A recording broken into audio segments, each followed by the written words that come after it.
Hey guys, how's it going? Michael Troy here. Today we're going to look at What If Elektra Had Lived by Frank Miller. Such a classic book. What If is such a fun title. They had that great Disney Plus cartoon, and this is where it started with this great Marvel title, exploring different outcomes of famous stories and directions their characters would take. This is a super cool one. Can't wait to show it to you. Subscribe to my channel if you haven't already. Hit that like button and let's get right into it. So What If was kind of fun and interesting. The first go-round from Marvel in the 80s, and late 70s, I guess it must have started. Not often would the associated creative team do the story, so it was always kind of cool when they did, because Frank Miller does this. Crucial miss, not having Frank Miller do the cover. We get this cover by Ed Hannigan and Terry Austin. I mean, Ed Hannigan is great. I do believe he designed a bunch of, or at least laid out a bunch of covers for DC and Marvel. And anything inked by Austin is going to be good. I kind of like the dichotomy of the old What If. I noticed that when I just did the What If this Fantastic Four had not gained their powers by John Byrne. The backstory was, what if Nova had gained his powers? Or something. I don't know. It was the opposite of whatever happened.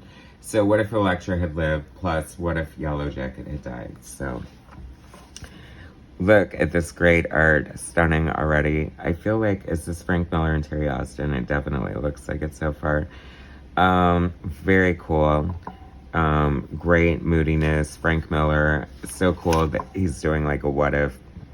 Frank Miller, writer and penciler, Terry Austin, inker, Joe Rosen, letterer, Glennis Ween, colorist, Mark Renwald, editor, and Jim Shooter, editor-in-chief. So it is like a who's who of comic book legends right there. Love this splash page. What a great shot. So much. I mean, Terry Austin is definitely... I don't really recall much Frank Miller, Terry Austin collaborations. Perhaps on covers. Terry Austin did ink a lot of Byrne, Perez, and Miller covers during his heyday.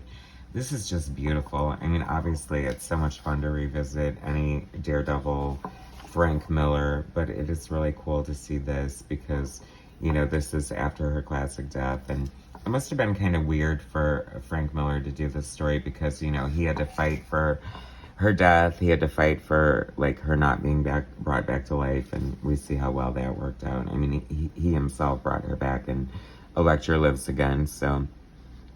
The Kayfabers did this issue and, kind of called it the predecessor to Elektra Lives Again.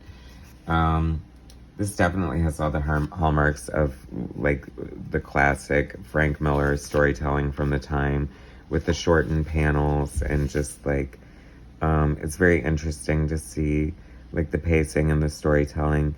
I read once Frank Miller thinks of story beats as, music. I'm not musically inclined, so I don't think of it that way at all in my process. But looking at this, you can sort of see that. You definitely, once you know that, you definitely, I feel, look at Frank Miller art a little differently. Because you can almost hear the beats of the story in your mind as you look at the art, if that makes any sense. I mean, it really is beautiful. I mean, Frank Miller did bring so much to comic books. He's definitely a pioneer in a lot of ways. I mean, he brought a lot of, manga influence and noir influence and just, such great storytelling. It's funny because arguably, especially in the beginning, I mean, a lot of artists, were not completely developed when they started. Frank Miller, definitely one of them. But I think the common thread, George Perez, John Byrne, some were a little more polished than others when they first started. But the one thing they all had in common was sort of the star quality, the sense that something different was going on, the sense of sort of excitement and wonder, and just sort of really interesting visuals that you just wanted to see more of. Obviously, no spoilers here, not going too much into the story. I never do. It's always about the art. Look at this beautiful art. I just love it. It's funny because I never think of Daredevil as like one of my favorite characters. However, I've read several runs over the years, and I always think he's just such a great character. So that was that. And then we have the, I mean, I feel like that was kind of fleeting or whatever. It almost is like the Watcher is talking to him directly. Did he do that? Did he break the fourth wall? Yay, bonus John Byrne shot there. Steve Ditko.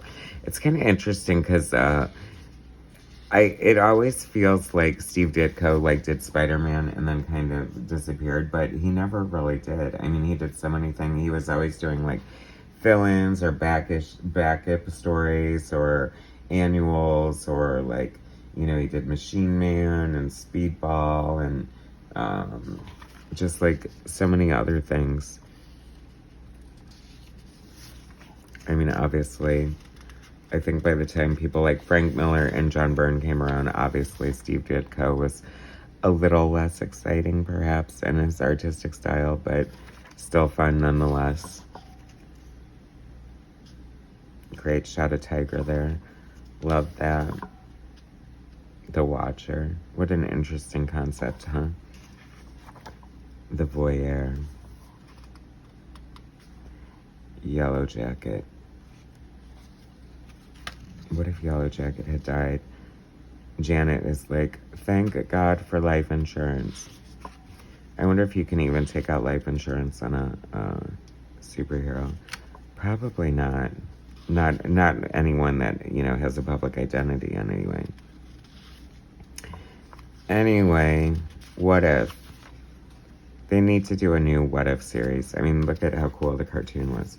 Anyway, What If Elektra Had Lived by Frank Miller and Terry Austin. Such a great issue. Thanks for watching, guys. Subscribe to my channel if you haven't already. Hit that like button, and I'll bring you more soon.